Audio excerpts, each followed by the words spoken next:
예, 안녕하세요. 예, 반갑습니다. 누가 군대 가네요. 저 안경 벗으면 안 보이거든요. 그래서 그냥 짧게 깎아주세요. 그랬더니 아주 짧아졌습니다. 오늘은 또 엄청 춥습니다. 자, 고생들 많으시고요. 아유, 바람이 아주 찹니다. 건강들 주의하시고. 자, 오늘은 그 이제 앞부분에 이어지는 거죠. 두 번째 법에, 그러니까 개발법입니다.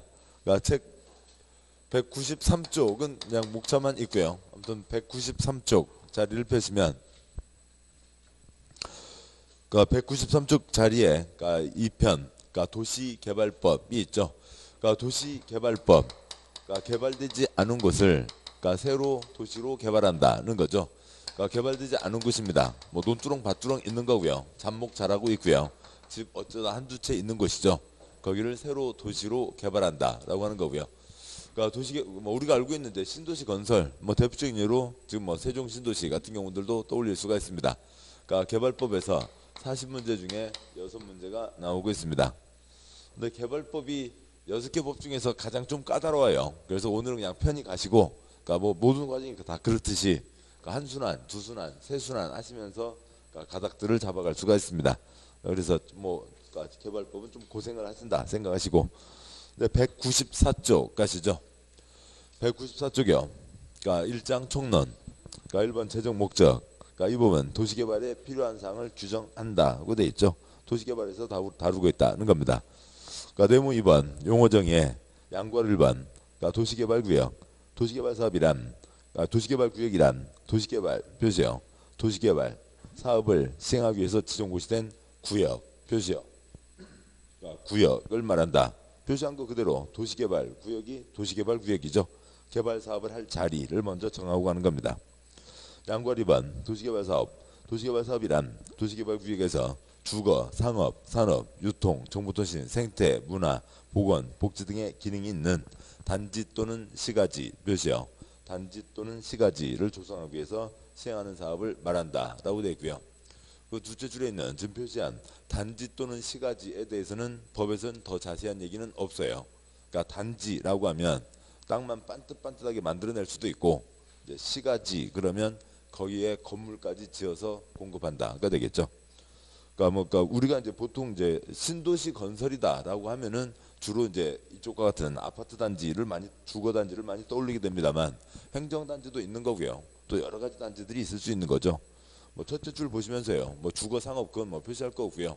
아파트가 들어가면 무슨 단지가 될 거고요. 주거 단지요. 상가가 들어가면 무슨 단지요? 상업 단지요.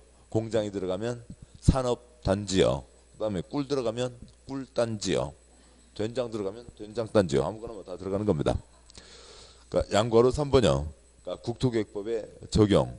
국토계획법에서 사용하는 용어는 이 법에서 특별히 정하는 경우 외에는 이 법에서 뭐 이를 적용한다. 뭐 말이 이상한데요. 그냥 국토계획법에서 나온 법이다 그런 얘기입니다. 그러니까 국토계획법에서 알고 계시는 것들 여기에도 적용된다는 겁니다.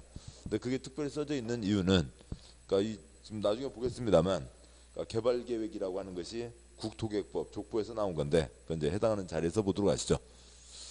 자, 여기까지 보셨고요. 그 다음에 지금 그 아래 그러니까 몇 쪽이죠? 194쪽 아래에 다음 6줄을 쓰고 가도록 하겠습니다. 그러니까 모든 공법들이 다 그러니까 국민들한테 친절한 법들이 아닌데 개발법이 유독 더 불친절해요. 순서대로 읽어서는 무슨 얘기인지를 알 수가 없습니다. 그래서요. 그 194쪽 아래 다음 6줄인데요. 그러니까 첫 번째요. 그러니까 시행 방식 쓰시고요. 그러니까 시행 방식이 그러니까 책 220쪽에 있습니다. 또 중요한 건 다 뒤에다 숨겨 놓죠. 그래서 개발 사업이 뭐냐? 그러니까 개발 사업에 대해서 이제 보시는 게 시행 방식에 대한 얘기고요. 그러니까 다음에 그러니까 누가 사업을 할 수 있냐? 그러니까 시행자, 사업 시행자가 누가 되냐라고 하는 게 그러니까 208쪽에 있습니다. 그다음에 도시개발구역을 지정한다라고 하는 게 있는데요. 그러니까 지정하는 사람만이 아니라 누구는 지정할 수 없고 요청을 하고, 그러니까 누구는 또 지정할 수 없고 제안만 하는 게 있습니다. 그게 199쪽에 있어요. 그다음에요. 그러니까 개발 사업을 이제 어떻게 하냐? 절차가 있는데 뭐 절차는 어디 책에 써져 있는 게 아니고 그러니까 따로 말씀드리도록 하겠습니다. 그러니까 공익 사업을 하려면 계획 2개, 3개를 세우고 사업을 하는데 개발 사업은 계획 3개를 세우고 사업을 합니다. 그 중에 첫 번째 계획 바로 옆쪽에 있는데요. 195쪽에 그러니까 2장 개발 계획, 개발 사업에 대한 계획이라고 되어 있는데 그러니까 뭐 그 아무튼 이 목차 6줄 쓰는 중에 계속 쓰도록 하시죠. 그러니까 첫 번째 계획, 개발 계획으로 위치를 결정하는데 개발 계획에 어떤 내용이 들어가냐라고 하는 게 있는데 이게 197쪽에 있습니다. 다음에 첫 번째 계획, 그 개발 계획에는 어떤 그 개발 계획을 결정하려면 그러니까 어떤 절차를 거치게 되냐라고 하는 게 있고요. 그러니까 그게 책 202쪽에 있습니다. 그래서 그러니까 이상 6가지를 먼저 보셔야 그다음에 그 몇 쪽이요? 그러니까 195쪽을 시작할 수가 있다고요. 아무튼 뭐 불편하게 돼 있습니다. 뭐 어쩔 수 없어요. 근데 그러니까 가능하면 책 순서대로 가려고 하지만 개발법은 도저히 그렇게 해서는 이해할 수가 없습니다. 자, 이제 그 좀 왔다 갔다 복잡하시지만 그러니까 좀 고생을 하시죠. 먼저 책 208쪽 가겠습니다. 지금 시작하는 곳이 194쪽이죠. 그러니까 208쪽을 보시면 죄송합니다. 220쪽이요. 그러니까 220쪽에 보시면 그러니까 제4절 도시개발 사업의 시행 방식이 있습니다. 그러니까 네모 1번 그러니까 사업의 시행 방식. 그러니까 본문 도시개발 사업은 시행자가 도시개발구역의 토지 등을 수용 또는 사용 표시요. 수용 또는 사용하는 방식이나 환지 표시요. 환지 방식 또는 이를 혼용 표시요. 혼용하는 방식으로 시행할 수 있다. 그 표시 먼저 쭉 하고 그 다음에 설명드리도록 하죠. 그러니까 네모 2번 그러니까 사업 시행 방식의 요건 그 첫 4줄은 관계없고요. 생략하고 그러니까 표의 첫째 줄 수용 사용 표시요. 수용 사용 방식 계획적 체계적인 도시개발 등 집단적인 조성과 공급 표시요. 집단적인 조성과 공급이 필요한 경우에 수용 사용 방식으로 한다. 환지 표시요. 환지 방식 다음 언안에 해당하는 경우 가번 대지로서의 효용 증진 표시요. 대지로서의 효용 증진과 공공시설의 정비 표시요. 공공시설의 정비를 위해서 토지의 교환, 분합, 기타 구획 변경, 지목 형질 변경, 공공시설 설치 변경이 필요한 경우에 환지 방식으로 하고 나번 도시개발 사업 시행하는 지역의 지가 표시요. 지가 땅값이 인근 다른 지역에 비하여 현저히 높아 수용 사용 방식으로 시행하는 것이 어려운 경우에 환지 방식으로 한다. 그러니까 혼용 표시요. 혼용 방식. 그러니까 도시개발구역으로 지정하려는 지역이 부분적으로 위 환지 방식 또는 수용 사용 방식 요건에 해당하는 경우 뭐 섞어찌개죠. 한 군데에서 두 가지를 같이 한다는 겁니다. 근데 이제 요거에 대한 설명이 한 30분은 그러니까 걸릴 거예요. 30분 좀 더 넘거나 그렇게 걸립니다. 근데 우선 써져 있는 걸로만 보시면 우리 시험은 이제 법에 써진 걸로 시험에 나오는 거죠. 써진 걸 갖고 우리가 외우시고 그걸 갖고 시험 문제를 푸시는 겁니다. 그래서 써져 있는 거는 내용은 많지는 않죠. 그러니까 지금 보시면 그러니까 책 순서대로 놓고 보면 그러니까 수용 방식은 그러니까 수용은 돈 주고 뺏는 거거든요. 그러니까 그 협의해서 매수하는 게 원칙, 협의가 안 되면 강제 매수할 수 있다. 그 강제 매수를 수용이라고 하는데 수용할 수 있으면 당연히 사용도 할 수 있습니다. 그러니까 사용은 소유권은 놔둔 채로 그러니까 그 쓰는 거거든요. 그러니까 소유권은 그 사람 땅 주인한테 있고 시행자가 자기 마음대로 쓰는 겁니다. 따라서 수용 사용 방식은 줄여서 그냥 수용 방식이라고 하는데 법에 써진 건 뭐라고 되어 있고요.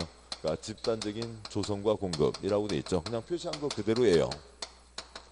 그러니까 다음에요. 그러니까 환지 방식은 언제 하냐면 그러니까 대지로서의 효용 증진과 그다음에 공공시설의 정비 때 환지 방식으로 한다는 거고 두 번째 점에 그러니까 지가가 높은 경우에 환지 방식으로 한다라고 돼 있죠.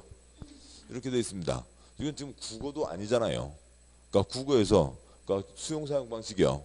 그러니까 집단적인 조성과 공급이 필요한 경우에 한다. 집단적인 조성 뭐를 조성해요? 화단을 조성해요? 뭐를 공급해요? 계란을 공급해요? 그러니까 뭐 얘기가 빠져 있다고요.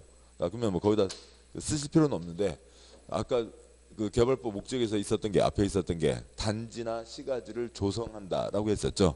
그러니까 단지나 시가지를 대규모로 조성하고 공급한다는 겁니다. 그래서 여기는 그러니까 끝에다가 대규모 단지를 조성한다 쓰시고요. 그러니까 집단적인 조성과 공급이 집단적인 대규모 단지를 조성한다 그런 얘기입니다.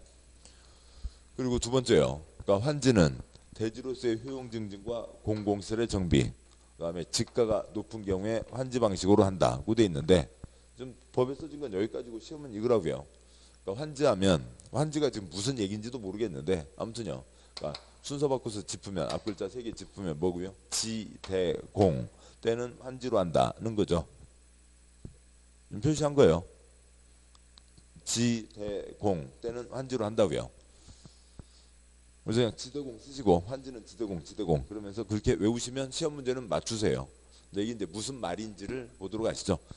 그러니까 이제 이 다음부터는 다 설명입니다. 그래서 설명이니까 그냥 우리가 시험 준비하는 결론, 그러니까 이것만 노란색만 잡으시면 되는 거고 다음 내용은 그냥 참고로 들으세요. 아니 뭐 몇 가지를 메모하셔도 좋겠습니다만 메모하는데 빠지지 마시고 그냥 충분히 들으시는 게 훨씬 더 낫습니다. 들으면서도 좀 이해가 되시겠다, 쓰면서도 이해가 되신다, 나는 빨리 쓸 수 있다, 그럼 이제 쓰셔도 되겠고요. 뭐 두 가지를 섞어서 하는 혼용이 있는데 혼용은 뭐 초점 아니고요. 그냥 섞어서 한다라고 하는 겁니다. 그러니까 먼저요. 그러니까 수용 방식의 그러니까 시가지 개발은 그러니까 8688 일기 신도시 때 그러니까 처음으로 한 겁니다. 그러니까 8688 일기 신도시 그래서요. 그러니까 분당, 그러니까 일산, 그다음에 뭐 중동, 그러니까 평촌, 산본 뭐 그런 것들이 있었고요. 그다음에 또 이제 이러저러한 신도시 건설이 있었고요. 2기 신도시에 김포, 파주, 판교, 동탄 가끔 한 번씩은 이름 들어보신 거죠. 그냥 분당, 일산이 있었고요. 2기 신도시에 그러니까 김포, 파주, 판교, 동탄 있었고 그다음에 그런 신도시하고 좀 다른 성격으로 주거단지와 다른 거로 그러니까 세종 신도시도 만들어지고 한 거죠. 8688의 수용 방법으로는 처음 시작한 거예요. 1기 신도시입니다. 그러면은 그러니까 이전에는 대한민국 시가지 개발은 어떻게 되어 왔냐면 그러니까 일제 때부터 해서요. 그러니까 1980년대까지 대한민국 모든 시가지 개발, 그래서 지금 우리가 알고 계시는 구도심은 다 뭐로 진행돼 왔고요. 환지 사업으로 진행돼 온 겁니다. 그러니까 그러면 구도심들을 떠올려 보시자고요. 그러니까 구도심을 보면은 그러니까 차들 들어가요, 못 들어가요? 구도심 안에 차길 있어요, 없어요? 차길 있죠. 대전역 앞에요. 수원역 앞에요. 그러니까 그런 것들을 얘기하는 겁니다. 옛날 지금 천안, 아산, 방배지구를 빼고 저쪽 어디요? 천안역, 옛날 천안역 있잖아요. 지금 철도 내려가는 천안역 그 주변들이요. 다 찻길은 있는 거죠. 찻길은 언제 만들어졌어요? 고려 때요? 조선 때요? 아니죠. 일제시대 때 만들어지고 그대로 계속되어 온 겁니다. 서울 강북에 신도시 있어요, 없어요? 서울 강북에 어디 뭐 신도시라고 얘기하는 곳 거의 없거든요. 그러면 서울 강북에 찻길이 있습니다. 다 뭐가 된 거예요? 환지 사업이 다 진행된 겁니다. 그래서 그 대한민국 토지 개발은 일제 때부터 1980년대까지 환지 사업으로 다 진행돼 온 거예요. 대한민국의 역사는 환지 사업에 걸려 있는 겁니다. 근데 지금 우리는 익숙하지 않은 거예요. 이미 거의 대부분 했기 때문에 지금 환지 사업을 많이 하지 않고 있을 뿐입니다. 대한민국 토지 개발은 환지 사업과 그다음에 그러니까 뭐 고속도로 만들고 철도 만들고 하는 시설 사업으로 진행돼 온 겁니다. 그러니까 환지 사업이라고 하는 것은 그러니까 그 예전에 그러니까 경지 정리 사업에서 시작을 했어요. 그러니까 경지 정리 사업. 뭐 지금도 김제평야, 뭐 동해물과 백두산이 보면은 헬기가 쫙 내려가는데 그러니까 거기 이제 그 논들이 깔려 있는데요. 논들이 삐뚤 엉망진창이에요. 반듯반듯하게 돼 있어요. 뭐 애국가 보신 적이 하도 오래됐죠. 옛날에는 집에서 좀 텔레비전 보다가요. 좀 늦게 와서 그러니까 뭐 바로 안 자고 텔레비전 좀 보고 있으면 12시 반이면 동해물과 백두산이 해갖고 애국가 나오니까 다들 봤고요. 아침에 7시에 또 나오고 그랬는데 요즘에는 애국가 보려면 몇 시까지 있어야 돼요? 몇 시에 끝나요? 한 새벽 3시까지는 텔레비전 하잖아요. 24시간 돌아가는 채널도 있고 텔레비전에서 애국가 요즘에 보신 분 그리고 한 1년 사이에 거의 없죠. 네, 없습니다. 그러니까 잘 모르잖아요. 뭐 동해물 가면 동해에서 쫙 떠오르잖아요. 백두산 천지 나오고요. 마르고 닳도록 하면은 뭐 설악산 단풍 나오고 뭐 그러면서 김제평야 쫙 나옵니다. 그러니까 예전에 뭐 일본 놈들이 와서 한 거죠. 일본 놈들이 와서 그러니까 한국에서 조선에서 소출을 더 많이 빼가려고 더 많은 곡식을 뺏어가려고 한 겁니다. 그러니까 삐뚤삐뚤 논들이 있다고요. 삐뚤삐뚤 논들이 있으면 논두렁 밭두렁 뭐 경운기도 못 다니고 뭐 내고 뭐 찌고 하면서 이런 귀탱이 땅들은 그러니까 제대로 농사도 못 짓고 그렇게 됩니다. 그러니까 방법이 뭐고요? 이걸 다 사들이는 거죠. 완전 헐값으로 다 사들이고 또 아니면 이러저러한 법을 악용해서 막 뺏어가지고 그것을 어떻게 하고요? 반듯반듯하게 정리를 한 거죠. 그러니까 반듯반듯하게 정리를 해서 새 땅으로 내는 겁니다. 그러면 경운기라도 다닐 길이 생기게 되는 거죠. 그러니까 그리고 반듯반듯하니까 모내기도 좋고 기계농하기도 좋고 훨씬 나아집니다. 이렇게 했는데 그러니까 일제 때만 해도 뺏어가는 건 없었어요. 그러니까 수용은 그때는 없었고 전쟁을 앞두고 노숟가락 다 뺏어갔잖아요. 노쇠로 된 거예요. 그러니까 그릇들, 노숟가락까지 쭉 다 뺏어간 것은 그러니까 징발했다고 그랬죠. 뭐 징발을 일제 때는 공출이라고 했습니다만 전쟁을 앞두고 뺏어가는 거지 그냥 마구잡이로 뺏어간 거는 아니에요. 일본 놈들도 다 불법 법을 악용해서 다 사들인 겁니다. 사들이고 그러니까 땅 주인에게 새 땅으로 바꿔주는 거예요. 여기에 A 소유자가 있었으면 이 사람에게 그러니까 새 땅, 반듯한 새 땅으로 바꿔주는 게 경지 정리 사업입니다. 그러니까 논밭이 농경지가 삐뚤삐뚤하게 되어 있는 것을 반듯하게 정리하는 사업이지 뺏어가는 사업이 아니라고요. 그래서 옛날 땅 주인에게 다 이 새 땅으로 바꿔주는 거였습니다. 그러니까 수리조합 아세요? 수리조합 들어보신 적 있으신가요? 수리조합 그러면 이제 젊으신 분들은 수리수리 마수리는 떠올리는데 수리조합이 뭐래? 그러니까 농지조합이요. 농지개량조합, 수리조합이 있었다고요. 농사를 지으려면 물길이 필요하잖아요. 그 물길을 반듯하게 정리하기 위해서 조합을 만든 게 수리조합이에요. 그러니까 거기에서 사업을 한 거죠. 그러면 반듯하게 만들어집니다. 그러니까 그러면 땅 주인들 좋아해요? 싫어해요? 그때 할아버지들은 다 싫어했었죠. 왜냐하면 논입니다. 물론이라고요. 그러니까 그래서 거기서 벼를 키우는 게 중심인데 그러면 이렇게 농사를 짓다가 발에 뭐 돌이라도 하나 걸리면 뾰족한 돌이라도 하나 걸리면 그거 다 해서 내서 버렸잖아요. 그래서 자갈 하나도 없이 아주 농사 짓기 좋게 돼 있습니다. 밟으면요 막 발가락 사이로 그 진흙이 쫙 올라오잖아요. 그렇게 좋은 논인데 이 경지정리 사업을 제대로 하면 좋은데 그러지를 않잖아요. 그냥 반듯하게 하자 해놓고요. 그냥 부수적으로 싹 밀어버린다고요. 부수적으로 밀어서 그러니까 선만 그어서 넘겨주는 겁니다. 완전 자갈밭이 돼 있는 거죠. 그러면 거기서 자갈 그러니까 빼내는 데만도 한 뭐 2, 3년은 또 걸리게 됩니다. 그러니까 논을 엉망으로 만들어놨어 저놈들이. 먼저 그런 게 경지정리 사업이었죠. 논밭에서 한 게 뭐고요? 경지정리 사업. 근데 논밭만 한 게 아니라고요. 그래서 그러니까 일반 건물 지을 수 있는 땅들도 정리를 해보자고요. 그러니까 그렇게 진행한 게 뭐고요? 토지구획 정리 사업입니다.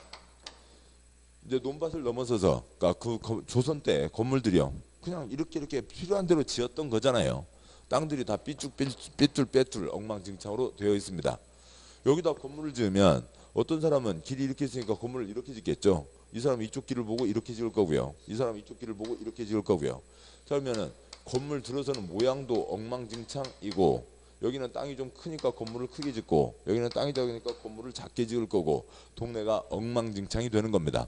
그래서 건물들 들어서기 시작할 때 예전에 건물들이 아직 많지 않을 때 거기를 반듯반듯하게 정리해서 넘겨주자고요. 그러면은 건물들이 들어서더라도 이렇게 반듯반듯하게 들어설 수가 있게 되는 거잖아요. 그러니까 이렇게 하는 게 토지구획 정리사업입니다. 그러면 그러니까 토지구획 정리사업을 한 거는 일본 놈들이 와서 한 게 첫 번째 한 게 그러니까 물론 이제 용산 개발이었고요. 용산요. 그러니까 일본 총독부 지었잖아요. 지금 광화문 그 자리요. 거기에서 한강까지 쫙 뻗어나게 그러니까 일본인 그러니까 주거단지를 만들었습니다. 근데 용산은 그냥 토지구획 정리 사업이라기보다는 일본인 주거단지를 만든 사업이고, 그다음에 뭐 이거는 이제 이것과 별도로 진행된 거고, 이제 우리나라에서 토지구획 정리 사업 1번 진행된 것이 파람찬 무슨 부두에 흥남부두에 그렇죠. 흥남개발이 1차 토지구획 정리 사업이었습니다. 여기는 아무튼 서울부터 서울, 인천, 부산 거기들은 이미 있었던 거죠. 그런데 여기에서 호남 평야에서 그러니까 뭐요? 그러니까 쌀 뽑아가는 것도 중요하지만 그러니까 북쪽에 있던 광물들 빼가는 게 훨씬 더 중요하다고요. 그래서 북쪽에 있는 광물 뺏어가기 위해서 원산보다 흥남 개발을 먼저 했어요. 지금 우리는 뭐 원산, 흥남 어딘지도 모르겠고요. 그냥 파람찬 흥남부두에 뭐 그거밖에 모르잖아요. 아무튼 그런 것들이 있습니다. 그래서 이런 식으로 정리를 해서 한 거죠. 그 뒤로 일제 내내 대한민국 모든 지금 현재 집이 있는 모든 곳, 그러니까 그리고 어디 그 지금도 어디 중국집 가보면요, 그러니까 뭐 배달 이제 뭐 주문했잖아요. 그래서 주문해서 그러니까 친구들 셋이 밥 먹으려고, 그러니까 오늘은 뭐 먹을까? 그래, 쟁반짜장에다 탕수육 하나를 시키자 해서 시켰습니다. 그래서 한참 배고파 죽겠는데 아직도 안 와요. 그래서 전화하면 뭐라고 하고요? 저기에서는요, 예, 좀 전에 출발했어요. 이제 그러면서 하는 게 뭐고요? 그 이제 배달한 애한테 아직도 주방에서 만들고 있으면서, 야, 이거 몇 번지? 그러니까 바로 나오는 대로 갖다 드려 하는데, 거기 그러니까 그 중국집 그러니까 벽에 보면 그 동네 지도가 있거든요. 뭐 요즘 얼마나 많이 보셨는지 모르겠습니다만, 지도 보면은 주택가가 이런 식으로 돼 있는 주택가는 거의 없어요. 주택가 어느 곳이라도 그러니까 그 길은 다 있고 땅들은 어느 정도라도 다 반듯반듯하게는 되어 있습니다. 저 지적법칙 공간정보법에 보시겠습니다만, 임야 산자락은 사람이 손대지 않으니까 이런 식의 삐뚤삐뚤한 땅들이 많이 있지만, 주거단지는 이런 식으로 되어 있는 곳은 다 거의 없어요. 어떤 식으로든 반듯반듯하게 정리되어 있습니다. 다 무슨 사업이 진행됐다고요? 토지구획 정리사업을 다 진행을 한 겁니다. 대한민국의 모든 시가지, 우리가 얘기하는 신도시가 아닌 모든 시가지는 다 무슨 사업이요? 토지구획 정리사업을 진행했는데, 자 보자고요. 그래서 삐뚤삐뚤한 땅 대신에 반듯한 땅으로 바꿔준다라고 하는 거죠. 그래서 A는 이제 이 땅 대신에 새 땅으로 가게 되는 겁니다. 근데 A 할아버지는 이 논이 그렇게 소중한 거였다고요. 첫 땅이 할아버지 더 물려받은 소중한 겁니다. 근데 이 땅이 없어지고 새 땅을 준대요. 근데 새 땅은 종이에만 그려져 있고 어디 만들어져 있는 다른 땅으로 넘어가는 게 아니라 이 자리를 사람들 다 일어나게 하고 반듯하게 선 그어서 그 중에 새 땅으로 들어가게 한다는 거죠. 반듯한 새 땅으로 들어가게 되는 겁니다. 지금 그 자리예요.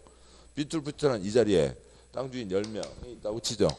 그러니까 뭐 100명이 있다고 치면 100명 다 일어나게 하고 반듯하게 선 그어서 각각 정해진 자리에 그 100명이 각각 들어가게 하는 겁니다.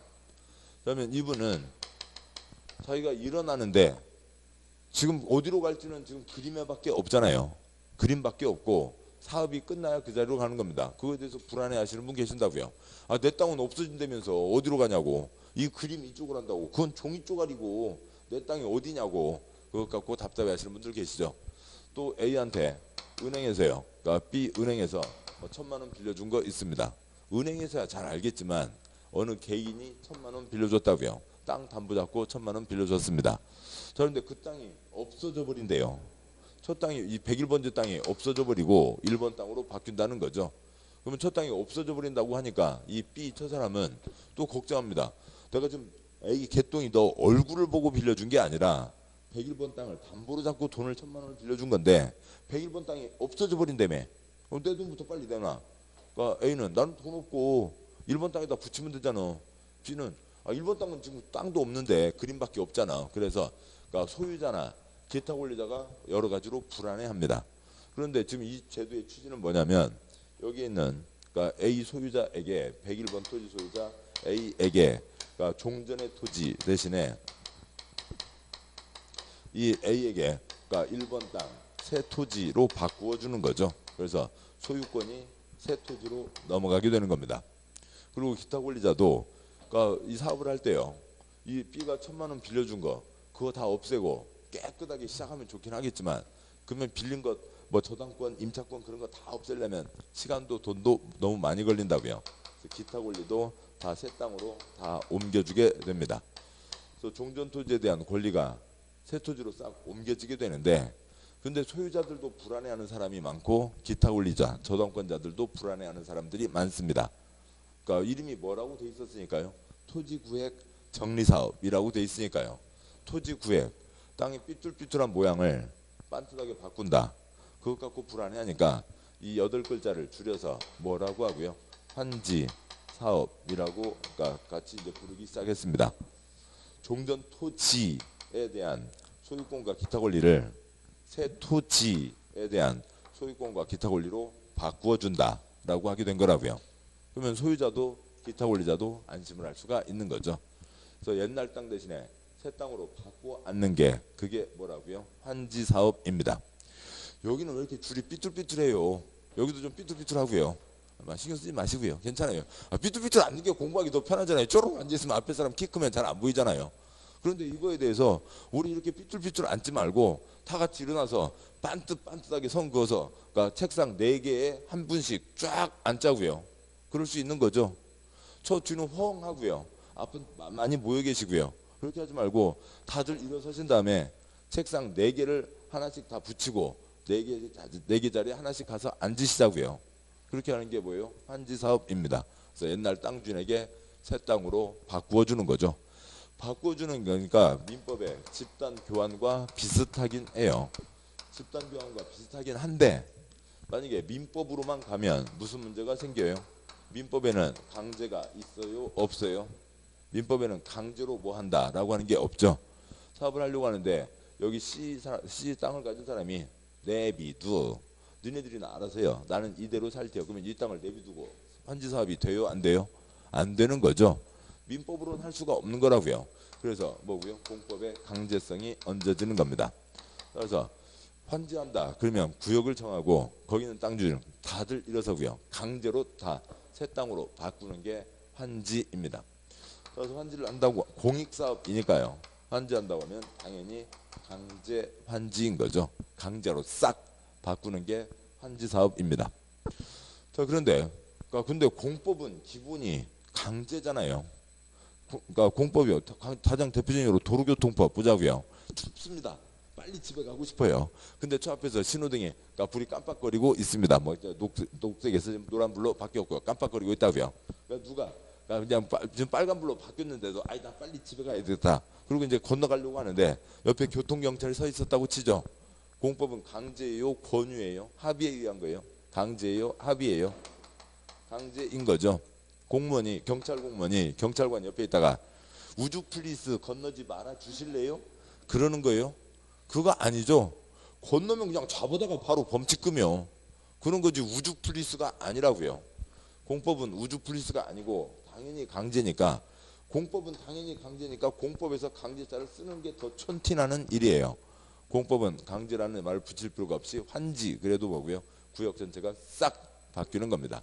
강제 환지로 되는 거고요. 이렇게 진행하는 게 환지 사업이고 대한민국 모든 시가지 개발은 이걸로 진행돼 왔습니다. 그런데 보시죠. 개발할 때 시설이 모자라면 안 되죠. 여기에 옛날 뭐 면사무소 하나, 그다음에 논두렁 밭두렁은 개인 거 아니죠. 그런데 개발을 할 겁니다. 그러니까 그 땅을 반듯반듯하게 하기 위해서 여기보다 더 큰 건물들을 짓고 시가지로 개발하자고 하는 건데 도로가 없으면 안 되잖아요. 그러니까 신장로 내고요. 그다음에 보건소 들어와야죠. 구청 들어와야죠.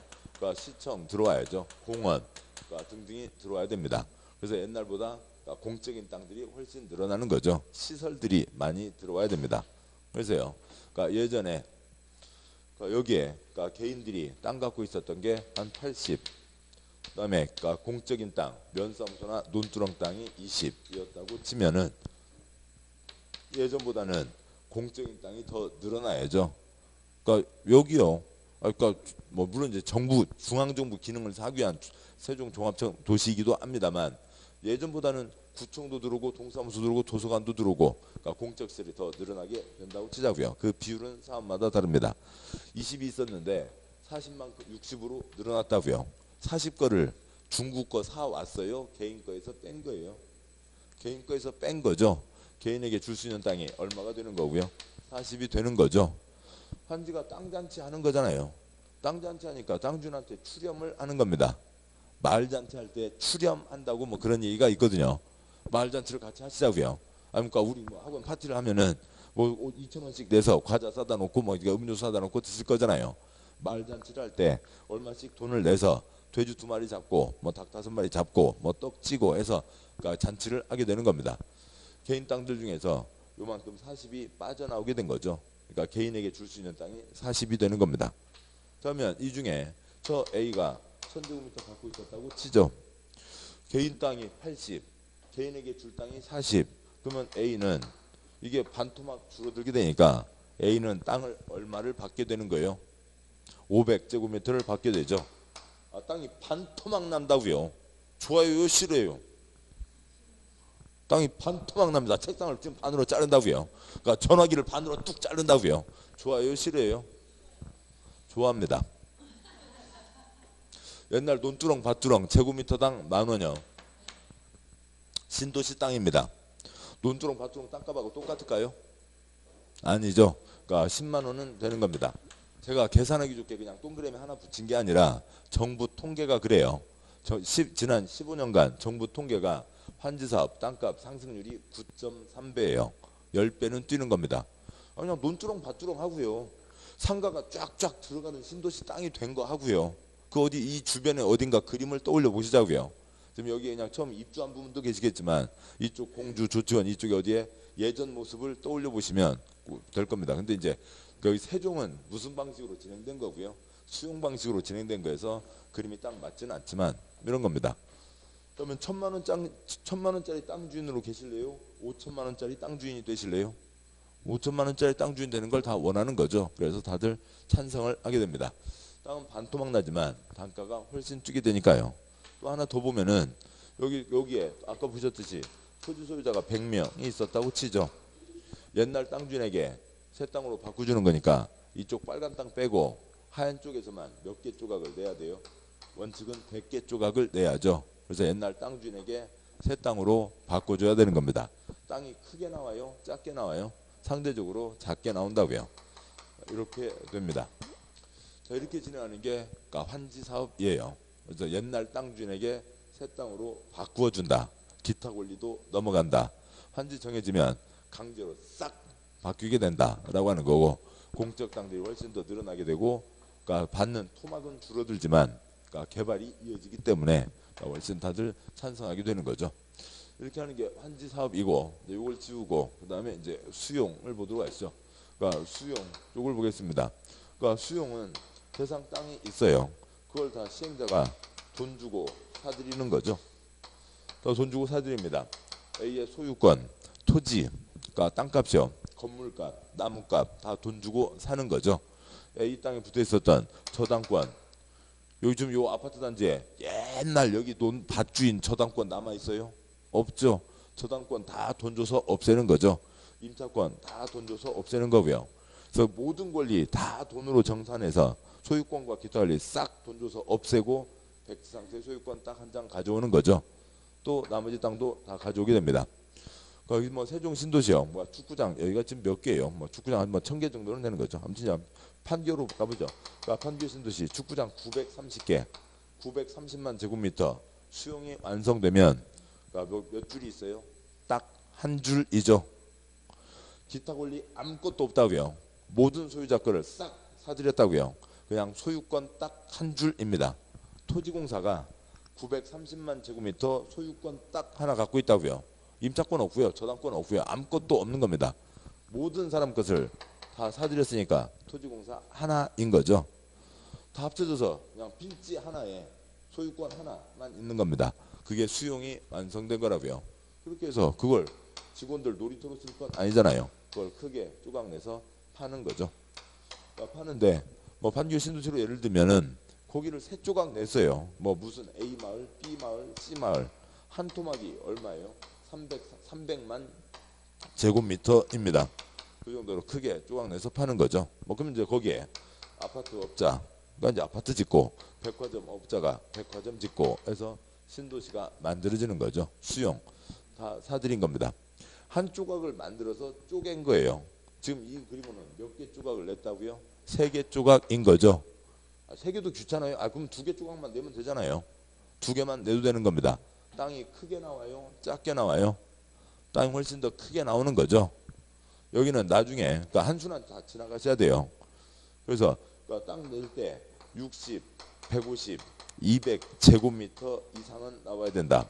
60제곱미터가 8864입니다. 8m, 8m, 64인 거죠. 그 정도는 나와야 된다. 그 정도 크기들로 나오는 거예요. 여기는 한 덩어리가 300만 제곱미터입니다. 훨씬 더 크게 나오게 되는 거죠. 근데 수용은 여기 이제 이 땅 주인이 그러니까 1,000만 원이라고 보죠. 1,000제곱미터 10,000원씩 1,000제곱미터를 갖고 있습니다. 그래서 1,000만 원짜리 땅 주인이에요. 그러니까 그러면은 수용 돈 주고 사들일 때 그러니까 시세 다 쳐주나요? 아니죠. 시세, 그러니까 시장 가격으로 쳐주서 계산하는 게 사가는 게 아니라고요. 나중에 학개론 제일 뒷부분에 감정평가법에서 배우시는데요. 그때 감정평가를 할 때 개발 이익을 배제하고 평가한다. 그런 얘기가 있어요. 무슨 얘기냐면 여기에 신도시가 들어선다네. 그 얘기 없던 걸로 치고요. 여기에 전철이 생긴다네. 그 얘기 없던 걸로 치고요. 그냥 논두렁 밭두렁 거기 뭐 밭에서 그러니까 콩 몇 말 나왔었다네. 그냥 그걸로만 따져서 평가를 한다고요. 그래서 뭐가 개발된다네. 그런 거 싹 빼고 지금 현재 어떻게 쓰고 있었냐만 갖고 평가를 하는 겁니다. 그러면 시세보다 많이 나와요? 적게 나와요? 시세는 그런 기대가치들이 들어가 있는 거잖아요. 그러니까 시세보다 적게 나오게 되죠.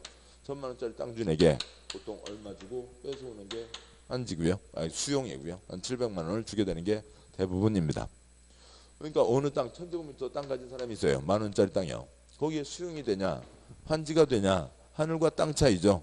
환지한다. 1,000만 원짜리 땅 주인 얼마짜리 땅 주인 되고요. 5천만 원짜리 땅 주인 되고요. 수용한다. 1,000만 원짜리 땅 주인 얼마 받고 쫓겨나고요. 700만 원 받고 쫓겨나는 거죠.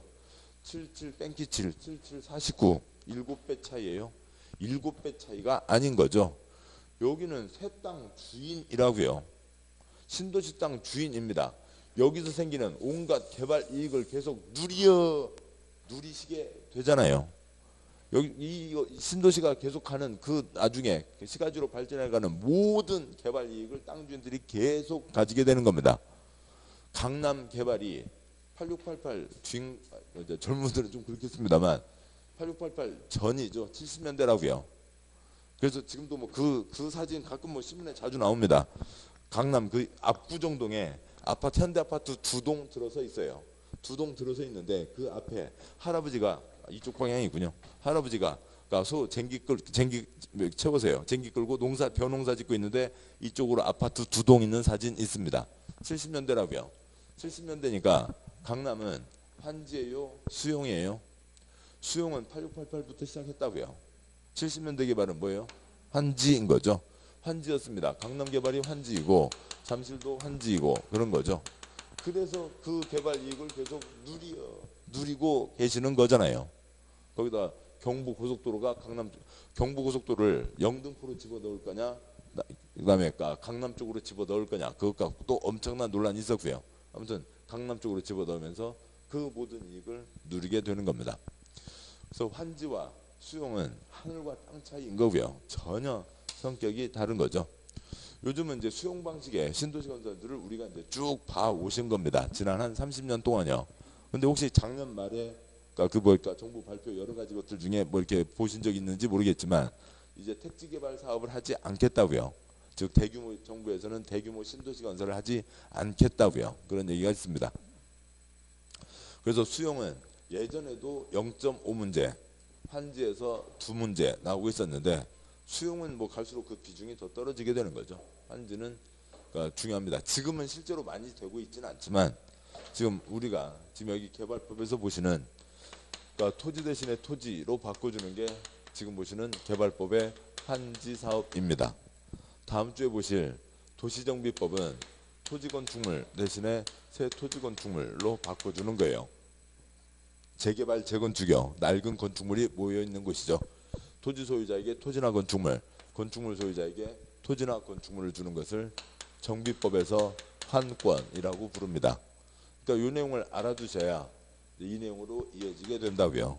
환지에서 2문제, 그러니까 정비법에서 6문제, 그 8문제의 근간이 되는 겁니다.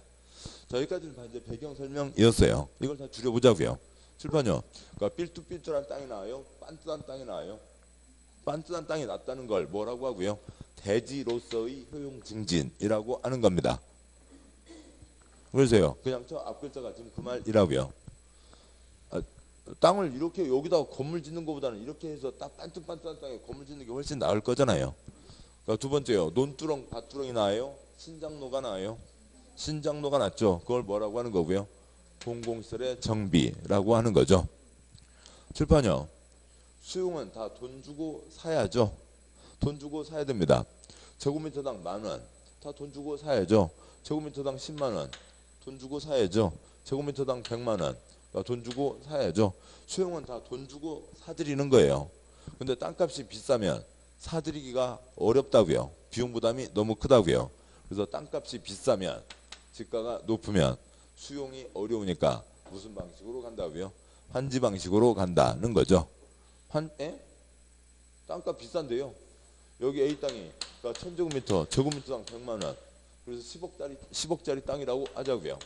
그리고 한 토막만 10억인데 땅값 비싼데 환지가 돼요? 안 돼요? 땅값이 비싸면요. 환지하는데 아무 지장 없죠. 환지는 땅을 사요? 사는 게 아니잖아요. 그냥 그러니까 옛날 땅 그 자리 다 소유권 확인해 놓고 기타 권리 확인해 놓고 6달 동안 불도저 포크레인 빌려서 둘둘둘 선거서 넘겨주면 끝인 거죠. 환지는 사는 게 아니라고요. 땅값이 아무리 비싸도 환지하는데 아무 지장이 없습니다.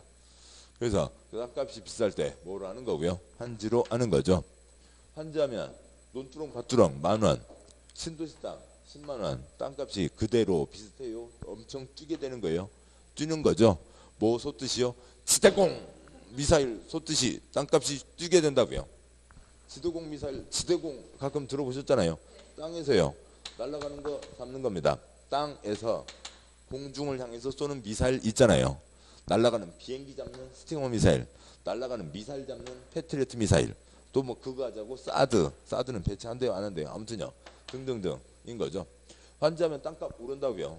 논두렁 밭두렁보다야 신도시 땅이 훨씬 나은 거죠. 뭐 쏟듯이요? 지대공 미사일 쏟듯이 땅값 오르게 된다고요. 됐고요. 수용은 그러니까 930만 원 세 조각 냈다고요. 대규모 단지를 만들 때 무슨 방식으로 한다고요? 수용 방식으로 하는 겁니다.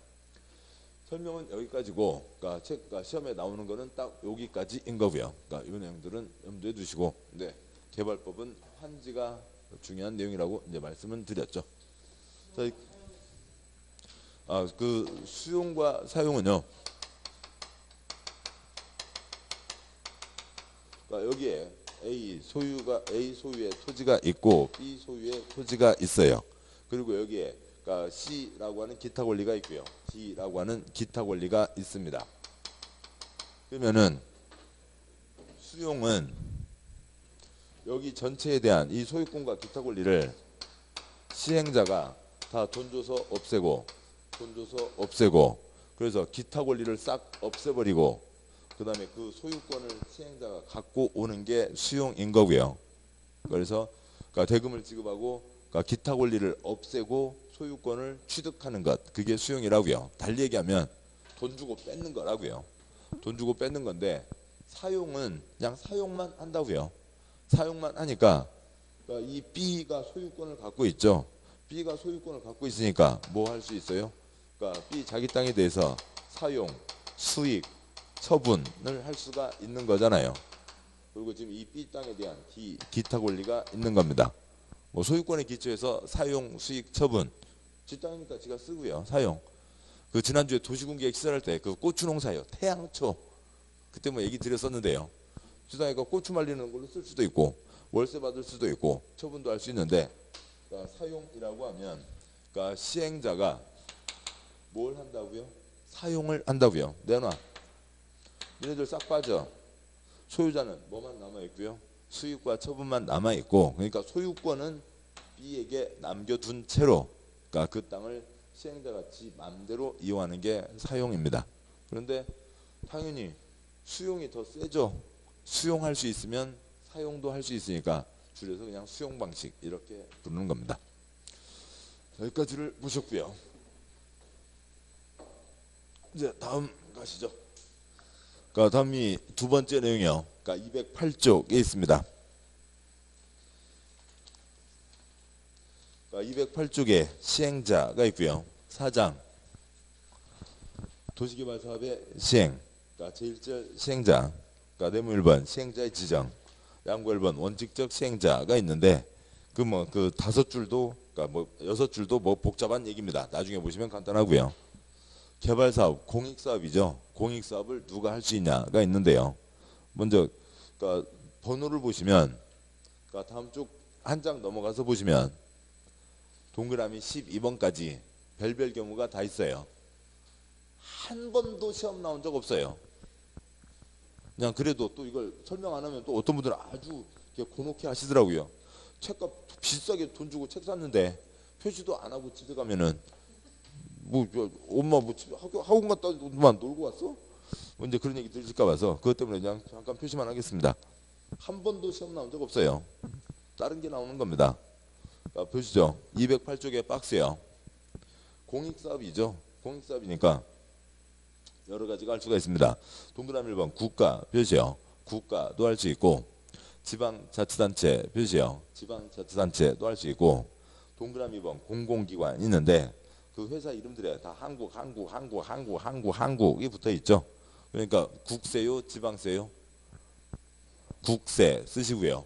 국세가 많이 들어간 공기업이 공공기관입니다. 동그라미 3번 정부 출연기관이요. 정부가 출연했네요. 텔레비전에 내가 나왔으면 정부가 출연했어요. 돈을 냈다고요. 돈을 낸 거니까 동그라미 3번 국세 쓰시고요. 국세가 찌끔 들어간 회사가 정부 출연기관입니다. 동그라미 4번 끝에 있는 지방공사 표시요. 지방공사.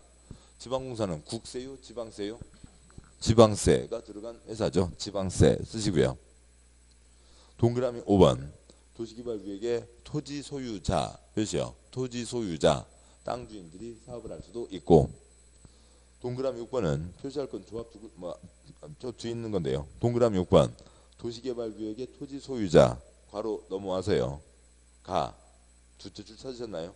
가 도시개발을 위해서 설립한 조합 표시요. 조합. 그런데 괄호 셋째 줄에 있는 괄호요. 도시개발 사업의 전부를 환지 방식 표시요. 전부를 환지 방식으로 시행하는 경우에만 조합을 만든다. 그건 나중에 보도록 하시고요. 동그라미 7번 두째 줄 끝에 괄호에 있는 이전 법인 표시요. 지방으로 이사가는 회사 됐습니다. 더 보실 거 없고요. 그 다음에 동그라미 8번 주택법에 따라 등록한 자 표시요. 등록한 자 끝.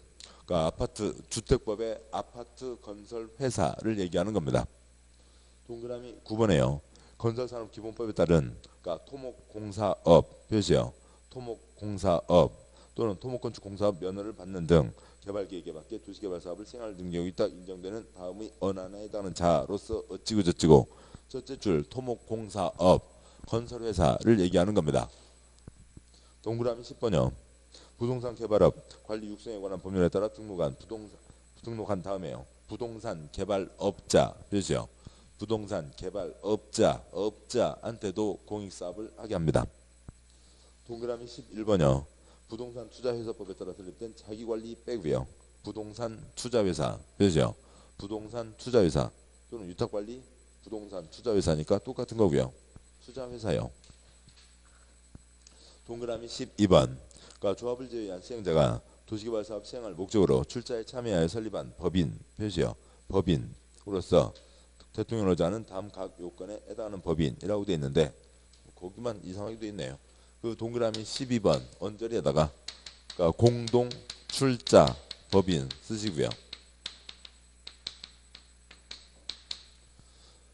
서로 돈 모아서 만든 회사라고요. 공동으로 출자 자본을 내서 만든 회사 공동 출자 법인이 있습니다. 여기까지가 있고요. 그래서 12가지가 있는데 시험 한 번도 나온 적 없고요. 책은 다시 208쪽으로 가시고 208쪽 4장 제1절 그 옆에 빈자리에다가 다음 6줄이요. 아니군요. 그러니까 6줄을 쓰도록 하시죠. 6줄이 좀 이렇게 복잡합니다. 먼저요. 공법의 행위주체 4가지 뭐가 있어요? 국가, 지방, 공기업, 민간이 있죠. 이거는 계속 나오게 되니까 곧 아시게 돼요.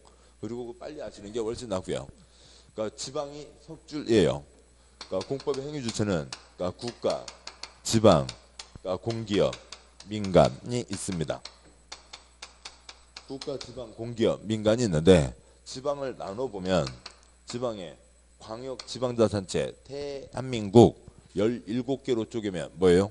서울특별시, 인천광역시, 충청남도 등이 있죠. 물론 이제 세종과 제주 있지만 세종과 제주는 안 써도 되는 거고요. 한 줄 비고요. 대도시 그냥 쓰시죠. 그다음에 도 아래 뭐가 있고요?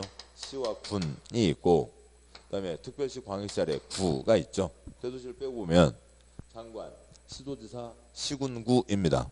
주소 다 아시는 거예요. 외국 친지분이 우리한테 뭔가를 보내준다고요. 대한민국 충청남도가 천안시 무슨 동 몇 번지, 대한민국 서울특별시 종로구 무슨 동 몇 번지 다 아시는 거예요. 시는 인구 5만 이상의 어찌고 저찌고 되면 시, 그다음에 광역시는 인구 100만 이상 어찌고 저찌고 되면 광역시. 근데 시 중에 인구 50만 이상의 시를 대도시라고 합니다. 그러니까 우리가 이제 지난 국토계획법에서 관측은 많이 안 했습니다만 보시죠. 그러니까 특별시, 광역시, 도가 있는데요. 도 아래 시와 군이 있고 시 중에 50만 이상 대도시가 있다고요. 가까운 걸로는 충남을 예를 들어 보죠.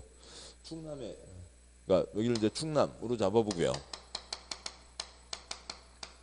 그러니까 충남의 아산은 50만 안 되죠. 충남의 천안은 50만이 넘습니다. 그러면 그러니까 여기도 똑같이 시예요. 천안시, 아산시 똑같은 시지만, 그러니까 50만 이상 시한테는 특별한 권한을 더 줍니다. 아산시장 그래도 시장이니까 5개는 지가 결정할 수 있다고요. 특광시군, 아무튼 우리가 행정청 많이 안 봤습니다. 근데 아산시장은 지가 결정, 뭐 5가지는 지가 결정할 수 없고 도지사에게 올려서 도지사가 결정하는 게 있다고 치죠. 그러면 천안시장, 대도시라는 이름을 붙여준 것 자체가 권한을 더 주려고요? 뺏으려고요? 더 주려고 한 거죠. 그래서 천안시장은 5가지 뿐만이 아니라 기타 3가지까지 지가 직접 결정을 할 수가 있어요. 국토계획법에서 지지는 누구도 결정할 수 있다고요? 시장군수도 지지는 결정할 수 있다고요. 근데 시장군수는 도로 결정은 못합니다. 그런데 대도시장은 3가지는 지가 결정할 수 있고 도지사한테 도장받는 거 몇 가지만 되고요. 2가지면 된다고요. 그러니까 일반적인 시장보다도 더 큰 권한을 주는 거죠. 그래서 그 3가지에 대해서는 도지사 도장을 받지 않고 지가 직접 결정을 할 수가 있습니다. 이런 50만 이상의 시를 대도시라고 부르고 있어요. 인구 50만 이상입니다. 50만 이상 시니까 아무래도 경기도 쪽에 많겠죠. 뭐 그건 그러니까 대도시가 13개가 있는데 그건 우리하고는 아무 관계 없어요. 우리 시험하고는요 아무 관계 없습니다. 그러니까 아무래도요 뭐 이쪽에 많습니다. 뭐요 수원, 성남, 안산, 안양, 그다음에 또 어디 뭐 용인 등이 있고요. 또 저쪽에 부천, 둘, 넷, 여섯, 그다음에 또 2군데가 더 어디죠? 아무튼 뭐 더 있습니다. 남양주도 있고요. 아무튼 그렇고요. 이제 그 8개가 있고 바깥으로요 천안, 그다음에 전주, 그다음에 여기 마창진 통합했죠. 그다음에 뭐 어디예요? 저쪽 포항 등등 해서 청주요 등등해서 50만 이상 5개 해서 전부 13개가 있습니다. 그래서 대도시 시장은 이쪽 그 시장 중에 한 명인데 아산시, 천안시인데 대도시장에는 특별한 권한을 주고 있습니다. 공법의 행위주체 4가지가 있다는 건 다 아시는 거죠. 국가, 지방, 공기업, 민간이 있는 겁니다. 근데 이제 책하고 같이 붙여보면 책에서는 그러니까 책에 있는 건 아무 쓸모가 없는 거라고요. 국가, 지방, 공기업, 민간이 있는데 이건 메모하실 필요도 없는 이유가 1번에 국가와 지방자치단체 있잖아요. 책이에요. 1번에 국가와 지방자치단체. 공기업 중에 2번 국세 많이 들어간 공기업, 공공기관, 3번 국세가 조금 들어간 공기업, 정부 출연기관, 4번 지방세 들어간 공기업, 그러니까 지방공사가 있는 거죠. 그 다음에 5번부터 12번이 다 뭐에 해당하는 거고요? 민간에 해당하는 겁니다. 이런 것은 우리 시험하고는 아무 관계가 없다고요. 1번부터 12번이 뭐냐? 그건 우리 시험하고 아무 관계가 없고 공법의 행위주체는 4가지 뭐가 있다고요? 국가, 지방, 공기업, 민간이 있는 겁니다. 그 다음에 3번째 지정과 일종과 제한이 이어지는데 여기다 지금 이걸 6줄을 하나, 둘, 셋, 넷, 다섯, 6줄을 그리고 있으니까 여기다 쓰고 가도록 하시죠. 도시개발구역을 지정합니다. 엄청난 얘기인 거죠. 논두렁, 밭두렁 있고요. 그렇고요. 그래서 여기에 뭔가 개구리 폴장, 뭐 올챙이, 꿈틀, 그다음에 올챙이 춤추고 있고요. 그다음에 산토끼 내려왔다 이제 뭐 물 먹고 가고요. 물만 먹고 가지요. 등등 하고 있습니다. 여기다 도시개발구역을 지정한다. 그러니까 뭐예요? 산토끼 싹 쫓아내고 나무 싹 비워버리고 거기다 콘크리트를 들이붓겠다라고 하는 게 도시개발구역을 지정한다는 거죠. 너무 많이 만들었네. 그럼 여기 아파트 단지 밀어내고 다시 나무 심어요? 안 되죠. 한번 개발하고 나면 다시는 돌이킬 수가 없게 되는 거죠. 개발한다. 엄청 중요한 겁니다. 개발구역을 지정한다. 엄청 중요한 거라고요. 그래서 그건 누가 하는 거고요?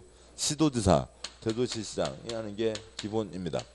시도지사, 대도시장이 도시개발구역을 지정하는 게 원칙이에요.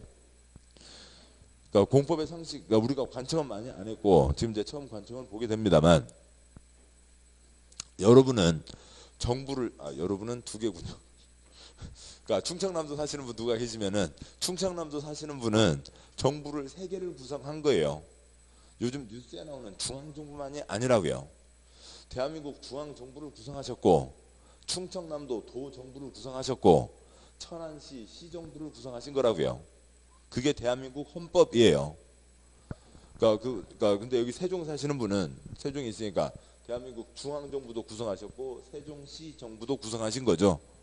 세 개가 있는 거예요. 여러분은 세 개의 정부를 구성하신 거고, 세 개는 각각 다 독립적인 거예요. 이게 이쪽의 부하 직원이 아니라고요. 그래서 그러니까 지금 여기는 세종이니까 좀 얘기가 좀 그렇습니다만, 그러니까 천안 아니 아산을 예를 들어 보죠. 아산에 사는 사람은 대한민국 중앙정부 한 표 했고요. 충청남도 정부를 구성한 거고요. 아산시 정부를 구성한 겁니다. 다 독자적으로 있는 거예요. 독자적으로 있는 거고, 그게 지방자치제도인 거죠. 그런데 외교와 국방을 그다음에 트럼프 만나고 시진핑 만나고 하는 것을 아산시장이 할 수는 없는 거잖아요. 탱크 사고 비행기 사고 몇 조짜리 미사일 어찌고 저찌고 하는 것을 충청남도 도지사가 할 수가 없는 거잖아요. 외교와 국방은 누가 가지고 있어야 되고요. 중앙이 갖고 있어야 되고, 국민 삶과 관련되는 건 다 어디에 내려와 있고요. 지방에 내려와 있는 겁니다. 근데 지방 중에서 이 도시개발구역 지정, 이건 엄청나게 중요한 거니까 시군구가 아니라 누가 갖고 있다고요? 특별시장, 광역시장, 도지사가 갖고 있는 겁니다. 50만 이상 대도시장은 도지사한테 올리지 않고 지가 직접 결정할 수 있어요. 아산시장은 개발구역을 지정할 수가 없죠. 천안시장은 자기가 직접 결정할 수가 있습니다. 이렇게 결정하는 판에 국가도 좀 우리도 좀 하자고 끼워줄까 말까. 그래 알았어. 너 좀 몇 개는 끼워줄게. 그래서 국가도 국토부 장관도 지정할 수가 있는 겁니다. 국가가 중앙이 아니까 중앙이 전부가 아니라고요. 지방 정부에 와 있는 거죠. 시장군수 구청장은 지정할 수 없고, 회사에서요 기한 써서 위로 올려서 결제를 받는 거 있잖아요. 결제 신청 올리는 겁니다. 결정 신청 올리는 거죠. 지정 신청 올린다고요. 지정 신청하는 것을 뭐라고 하냐면 지정 요청이라고 합니다. 시군구는 지정할 수 없고 지정 요청을 할 수가 있고요. 관청 바깥에서 일반 주민이, 어느 동네 주민이 절실히 원해요. 그게 뭐예요? 제한이죠. 주민이 절실히 원하는 게 민원이잖아요. 민원을 넣는다고요. 민원을 넣는 것을 공법에서 뭐라고 하고요? 제한이라고 합니다. 관청 바깥에서 관청 쪽에다가 뭘 할 수가 있고요? 제한을 할 수가 있습니다. 그리고 이 지정과 요청과 제한에서 무조건 한 문제예요. 그러니까 지정과 요청과 제한에서 한 문제입니다. 그러니까 관청 그림은 나중이고, 그러니까 지금 쓰기는 하십니다만 외울 필요도 없고요. 외워지지도 않고요. 외울 수도 없고요. 여러분이 혀로 소리 내실 건 뭐고요? 지정과 요청과 제한이 있다고요. 지정과 요청과 제한이 있는데, 지정 국토부 장관, 시도지사, 대도시시장, 국시대가 지정을 하는 거고요. 관청 바깥에서 관청 쪽에다가 민원을 넣는다, 제한을 한다. 나머지가 요청하는 거죠. 지정과 요청과 제한입니다. 실시간 됐습니다만 여기까지 가고 오시죠.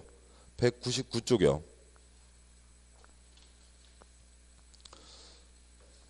199쪽에 3장 도시개발구역의 지정, 가대무 1번 도시개발구역의 지정 등 양괄 1번 지정권자 표시하시고요. 지정권자, 지정할 수 있는 권한을 가진 사람. 저 아래요. 밑에서 셋째 줄 양괄호 2번 도시개발구역의 지정 요청 표시요. 지정 요청. 다음 쪽 와서요. 넷째 줄에 양과로 3번 도시개발구역의 지정 제한 표시요. 지정 제한. 지정과 요청과 제한으로 무조건 한 문제입니다. 다시 앞쪽 와서요. 199쪽이요. 네모 1번 지정 등 양과 1번 지정권자 방과 1번 원칙. 다음 어느 안에 해당하는 자는 계획적인 개발이 필요하다고 인정하는 때에는 도시개발구역을 지정할 수 있다. 표시요. 지정할 수 있다. 박스에 동그라미 1번 특별시장, 광역시장, 도지사, 특별자치도지사 괄호 있는 이하 시도지사 표시요. 시도지사. 동그라미 2번 지방자치법에 따라 서울특별시와 광역시를 제외한 인구 50만 이상 표시요. 50만 이상. 대도시 대도시의 시장 괄호 있는 대도시시장 표시요. 대도시시장입니다. 동그라미 1번에 세종 빠져있다고 너무 화내지 마시고요. 예, 특별자치시 빠져있다고 화내지 마시고 특별자치시나 특별자치도는 써져 있으나 안 써져 있으나 아무 차이가 없어요. 그쪽에 대한 특별법이 그렇게 정해져 있는 겁니다. 그렇고요. 아무튼 그건 의미 없는 거고요. 그래서 누가 지정하는 게 원칙이요? 시도지사, 대도시시장이 지정하는 게 원칙이라고요. 시도지사, 대도시시장, 시대가 원칙입니다. 친정대교 시대교 시댁이라고요. 시댁이라고요. 시댁입니다. 방과로 2번 예외. 도시개발사업이 필요하다고 인정되는 지역이 둘 이상의 시도 또는 대도시 행정구역에 걸치는 경우에는 관계 시도지사 또는 대도시장이 표시요. 협의하여 도시개발구역을 지정할 자를 정한다. 표시요. 지정할 자를 정한다. 그 오른쪽 방과로 2번 오른쪽 날개에다가 공동 지정 X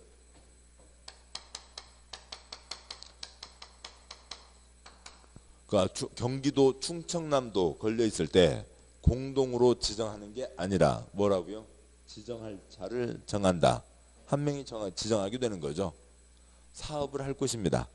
사업을 하는 곳에 대장이 2명이면 사업이 돼요? 안 돼요? 안 되는 거죠. 그래서 한 명이라고요. 공동 지정이 아닌 겁니다. 방과 3번 본문에 있는 국토부 장관 표시요. 국토부 장관이 지정하는 경우가 있는데 국토부 장관이 누구를 대표하는 거예요? 국가를 대표하는 거죠. 따라서요. 그 아래 박스 중에서 동그라미 3번에다가만 동그라미 하나 더 하시고 방과로 3번 중에서요. 나머지 1, 2, 4, 5는 뻔한 거예요. 지금 한 번 들으시면 10월달까지 한 번도 안 들어도 안 틀려요. 동그라미 1번 그래도 표시해 보시죠. 국가 표시요. 국가가 사업을 할 거면 누가 지정해요? 지방이 지정해요? 국가가 지정해요? 국가가 지정해야죠. 동그라미 5번 관계 중앙 표시요. 중앙 행정기관장이 요청한다고 되어 있습니다. 동그라미 2번이요. 반괄호 3번에 동그라미 2번이요. 동그라미 2번 끝에다가 장관 쓰시고요.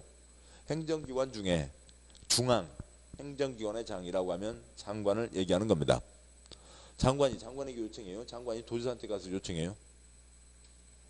장관에게 요청하니까 장관이 지정한다고요. 지금 방과로 3번이 장관이 지정하는 거죠. 동그라미 4번이요. 3번 좀 이따 보시고요. 동그라미 4번 천재지변 그 밖의 사유로 인해서 도시개발 사업을 긴급하게 표시요. 긴급하게 할 필요가 있는 경우 천재지변 있으면 안 되겠습니다만 있을 수도 있고요. 그러면 국가가 나서야죠. 긴급사태 때는 국가가 나서야 되는 겁니다. 동그라미 5번 둘 이상에 걸친 경우로 관계 시도지사 또는 대도시장이 도시개발구역 지정을 위한 협의 표시요. 협의가 성립되지 아니하는 표시요. 아니하는 경우 경기도 충남에 걸렸는데 그걸 갖고 토닥거리고 싸우고 있어요. 그걸 갖고 싸우냐? 내놔. 위에서 지정한다고요. 1, 2, 4, 5는 틀릴 게 아니에요. 외울 필요도 없고요. 괜히 볼펜 아깝게 표시했네. 그냥 그거면 됐습니다. 볼펜은 좀 아깝더라도 나가자고요. 동그라미 3번이요. 시행자로 지정될 수 있는 공공기관 표시요. 공공기관의 장 또는 정부 출연기관 표시요. 정부 출연기관의 장이 30만 제곱미터 표시요. 30만 제곱미터 그 옆에다가 괄호하시고 국세 쓰시고요. 공공기관 정부 출연기관 무슨 세금이 들어간 회사예요? 국세가 들어간 회사죠. 국세 들어간 회사가 매물은 오른쪽 날개 왼쪽 날개 양쪽 날개 하자는 뜻이었습니다. 30만 제곱미터 이상으로 국가계획과 밀접한 관리 있는 도시개발구역 지정을 제한하는 경우가 있습니다. 7번 보시죠. 아직 안 갔습니다만 관청 바깥에서는 공기업 민간은 관청 쪽에다 뭘 한다고요?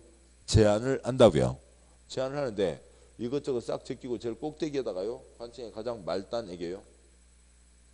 말단에 제한을 할 겁니다. 여기서는 이 사람들은 관청 중에 누구한테 제한을 할 거냐고요? 시군구에게 제한을 하는 거죠.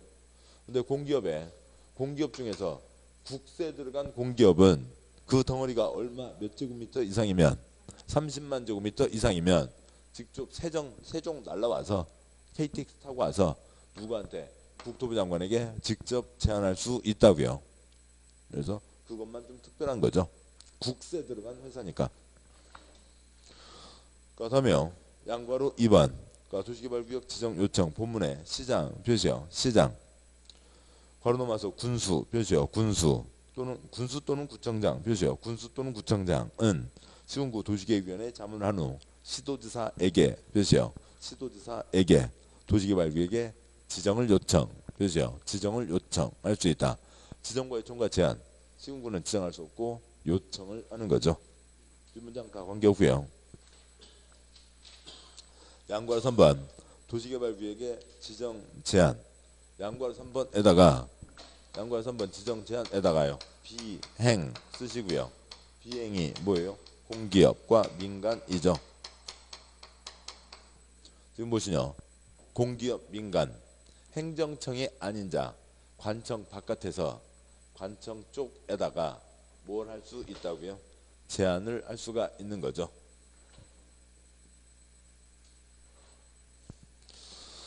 방관 1번 국가지방자치단체 조합을 제외한 도시개발사업 시행자로 지정될 수 있는 자는 원칙적으로 특별자치도지사, 시장군수 또는 구청장에게 표시요. 시장군수 또는 구청장에게 도시개발구역에 지정을 제한 표시요. 지정을 제한할 수 있다고 되어 있습니다.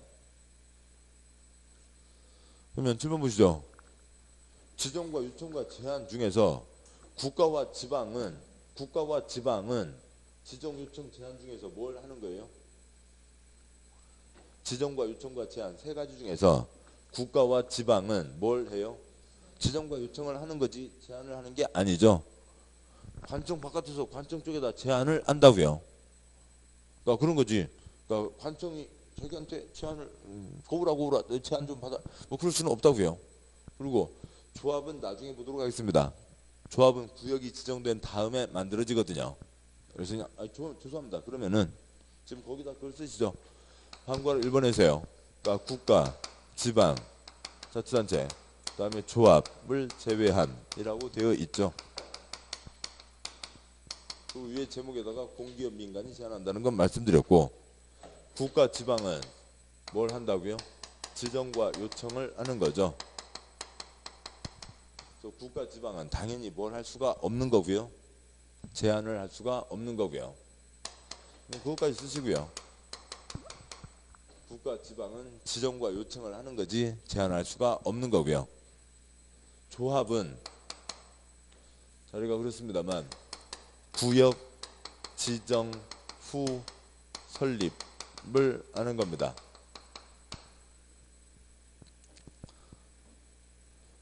땅 주인들로 조합을 만드는데요. 그러면 땅 주인, 어디 땅 주인이요? 대한민국 땅 주인이요? 제주도 사람 3명, 강원도 사람 5명, 서울 사람 2명 해서 조합 만들어요? 그게 아니라고요. 그러면 외계인이니까 침공해오는 것에 대비해서 땅 주인들이 조합 만들어요? 그러니까 아프리카 3명, 브라질 2명, 한국 사람 5명 조합 만드는 게 아니잖아요. 뭐가 정해져야 도시개발 구역 위치가 정해져야 그 안에 땅 주인들로 조합을 만드는 겁니다. 구역 지정 전에는 있어요? 없어요? 땅바닥이 있다고요. A 소유자, B 소유자, C 소유자입니다. 그냥 뭐예요? 소유자이죠. 소유자라고요. 그러니까 A 소유자, B 소유자, C 소유자가 있습니다. 근데 뭐가 지정되고요? 구역이 지정되면 그 구역이 지정됐으니까 거기에 있는 사람들에서요. 땅 주인 쌍모이 이 사람들이 뭐를 만드는 거라고요? 조합을 만드는 거라고요. 구역이 지정된 다음에나 조합을 만들 수가 있습니다. 구역 지정 전에는 조합원이 아니라고요. 그냥 재산세 열심히 내는 사람이에요. 조합이 있어요? 없어요? 없죠. 조합이 태어나지도 않았으니까 뭘 할 수 없다고요? 제한을 할 수가 없다고요. 그래서 구역 지정 후 설립되는 거니까 제한할 수 없다라고 하는 거죠. 그래서 유상을 제외한 사람들은 즉 행정청이 아닌 자, 공기업, 민간은 제한할 수 있다라고 하는 거죠. 뭐 나머지 중에서는 지문 딱 한 개 나왔습니다. 문제도 아니고요. 지문 한 개 나왔는데 나중에 보도록 하시죠. 그래서 지정과 요청과 제한. 그러니까 그냥 요거는 그냥 요것만 소리 내시면 돼요. 그러면은 안 틀려요. 나머지는 다 외우지 마세요. 공법은 외우는 거 아니에요. 외울 수도 없어요. 뭘 하시고요? 지정과 요청과 제한. 소리 내시고 빨리 3번 반복해서 보시면 되는 거죠. 자, 고생하셨고 지금 이제 여기까지를 보신 거죠. 자, 잠깐 쉬고 이제 뒷 내용들 계속 이어가도록 하겠습니다. 잠깐 쉬겠습니다.